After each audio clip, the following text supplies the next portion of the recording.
Dear students, platform of learning YouTube channel पर हम इस वीडियो में 9th क्लास की इंग्लिश सब्जेक्ट की वर्कशीट नंबर 20 को सॉल्यूशन के साथ एक्सप्लेन करने जा रहे हैं। वीडियो को पूरा ज़रूर देखें और अगर आपने अभी तक चैनल को सब्सक्राइब नहीं किया है तो इसे सब्सक्राइब ज़रूर कीजिए। तो चलिए स्टार्ट करते हैं worksheet number 20। Based on the given below extract from sound of music Ustad Bismillah Khan, answer the questions that follow. यहाँ पर आपको एक एक्सट्रैक्ट, एक सार दिया गया है जिसको आपको अच्छे से रीड करना है और नीचे दिए गए क्वेश्चंस के आंसर देने हैं। तो चलिए पढ़ते हैं क्या है। The sound of the shehnai begin to considered auspicious. Auspicious का मतलब होता है शुभ, मतलब किसी भी शुभ काम को शुरू करने के लिए शहनाई की जो साउंड है वह शुभ मानी जाती है। मतलब शहनाई आपने देखा होगा, यदि हम शादी के कार्ड पर भी देखें तो शहनाई की फोटो बनी होती है।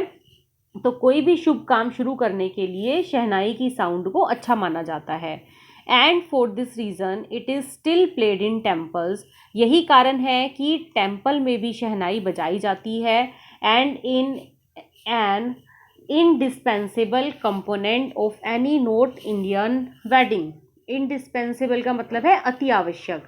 यह किसी भी मतलब उत्तर भारत की शादी को देखें, यदि हम उत्तर भारत में जो शादियां होती हैं, यदि हम नॉर्थ इंडियन वेडिंग को देखें तो यह उनका बहुत इम्पोर्टेंट अति आवश्यक कंपोनेंट माना जाता है कि शादी में यदि शहनाई नहीं बजेगी तो शादी अच्छी नहीं होगी। तो इस तरह से शहनाई जो है वह हर एक शुभ काम का प्रतीक है। In the past the Shanhai was part of the Nobat or traditional ensemble of 9 instruments found at Royal Court. Royal courts का मतलब है शाही दरबार। यदि हम पास्ट, पिछले उसकी बात करें, अपने पास्ट की बात करें तो शहनाई जो है वह किसी भी पारंपरिक मतलब पारंपरिक ट्रेडिशनल का शाही दरबारों में जो 9 इंस्ट्रूमेंट, जो 9 वाद्य यंत्र यूज़ किए जाते थे, बजाए जाते थे, उनमें से शहनाई जो है वह मोस्ट इम्पोर्टेंट पार्ट माना जाता है। अंसेंबल का मतलब होता है कि जैसे कलाकारों की टुकड़ी, मतलब जो उन 9 वाद्य यंत्रों को बजाती है तो वह शहनाई को बजाना मतलब अच्छा माना जाता है वहाँ पर। Till recently it was used only in temples and weddings. तभी से चला आ रहा है कि किसी भी टेम्पल में या शादी में शहनाई बजाना ज़रूरी है।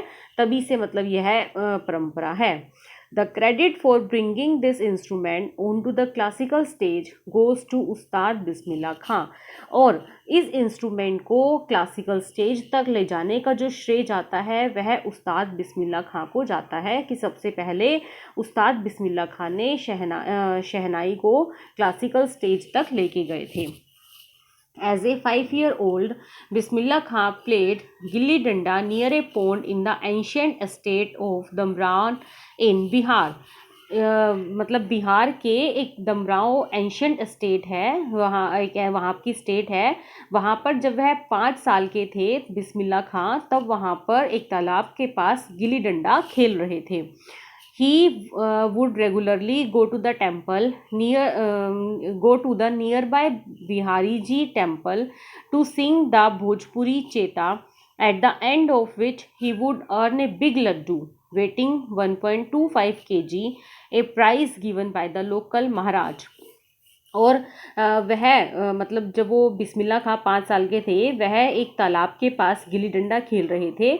उसी तालाब के पास में एक बिहारी जी का टेम्पल था जहाँ पर बिस्मिल्लाह खां हमेशा रेगुलरली मतलब हमेशा जाते थे और एक भोजपुरी चेता गाते थे एट द एंड। और उस गाने के बाद, भोजपुरी गाने के बाद, उनको एक प्राइज़ के रूप में एक बहुत बड़ा लड्डू दिया जाता था जिसका वेट होता था लगभग 1.2 kg, a prize given by the local Maharaj, जो कि वहाँ के लोकल महाराज के द्वारा दिया जाता था। This happen 80 years ago and the little boy has travelled far to earn the highest civilian award in India, the Bharat Ratna. This happen 80 years ago, इस मतलब कम से कम 80 साल पहले की बात है। यह बात 80 साल पहले की है कि उस लिटिल बॉय ने, उस छोटे लड़के को सिविलियन अवार्ड से सम्मानित किया गया, भारत रत्न अवार्ड से सम्मानित किया गया, और उसे इसके लिए बहुत मतलब दूर तक का रास्ता तय करना पड़ा।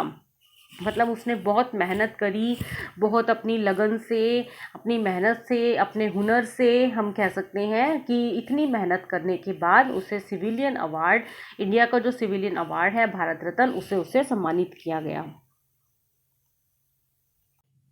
तो ये था हमारा स्टेंजा। आप इसे अच्छे से स्टडी कर चुके हैं। चलिए क्वेश्चंस को देखते हैं। First question is pick the odd one out with reference to the meaning of auspicious. Auspicious का मतलब मैंने अभी आपको बताया था कि ऑस्पिशियस का मतलब होता है शुभ। तो किसी भी शुभ काम के लिए शहनाई को शुभ माना जाता है। तो देखिए यहाँ पर इन चारों में से कौन सी ऑप्शन आएगी। प्रॉमिसिंग, प्रॉमिसिंग मतलब होता है होनहार। लकी मतलब भाग्यशाली। ब्राइट मतलब चमकदार। और ओमनियस, ओमनियस का मतलब है अमंगल।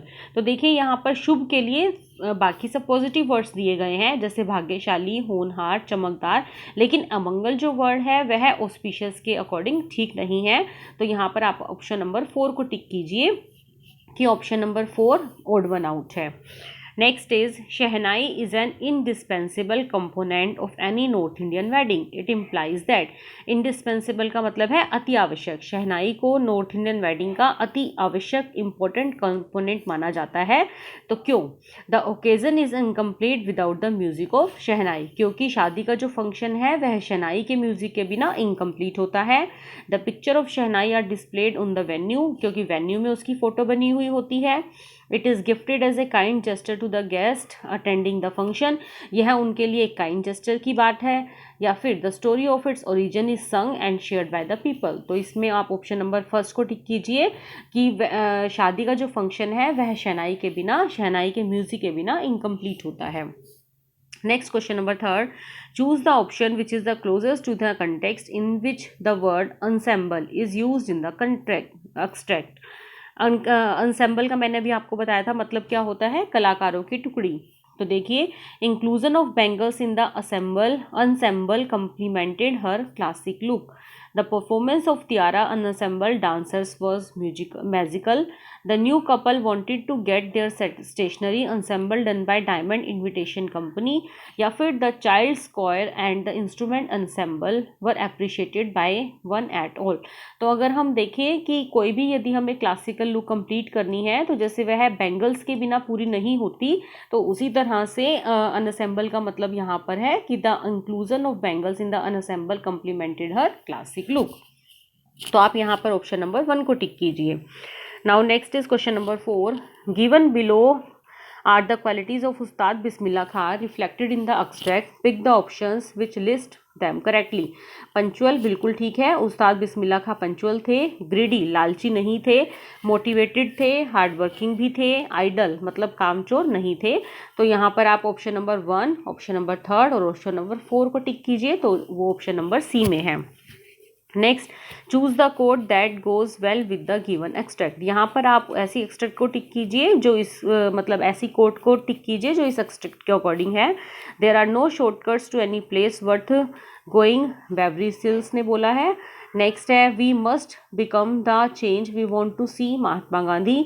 Always do your best, what you plant now you will harvest later. जी हाँ, तो इसकी ऑप्शन यही आएगी कि हमेशा बेस्ट को चूज़, आप हमेशा अपना बेस्ट कीजिए। आप जो भी प्लांट करोगे, जैसा बोओगे, विल हार्वेस्ट लेटर, बाद में वैसा ही काटोगे। ओजी मेंडियो ने बोला है। तो आप ऑप्शन नंबर सी को टिक कीजिए। यहाँ पर work is hard, distraction are plentiful and time is short. तो it's option number C, always do your best, what you plant now you will harvest later. तो स्टूडेंट्स, ये था हमारी वर्कशीट का पूरा सॉल्यूशन। उम्मीद है आपको ये वर्कशीट अच्छे से समझ में आ गई होगी। फिर भी यदि आपको कोई डाउट है या कोई क्वेरी है तो वीडियो के कमेंट सेक्शन में ज़रूर पूछिए। मैं आपके कमेंट्स का जल्दी से जल्दी रिप्लाई करने की कोशिश करूँगी। वीडियो को लाइक और अपने फ्रेंड के साथ शेयर ज़रूर कीजिए। Thanks for watching, have a nice day.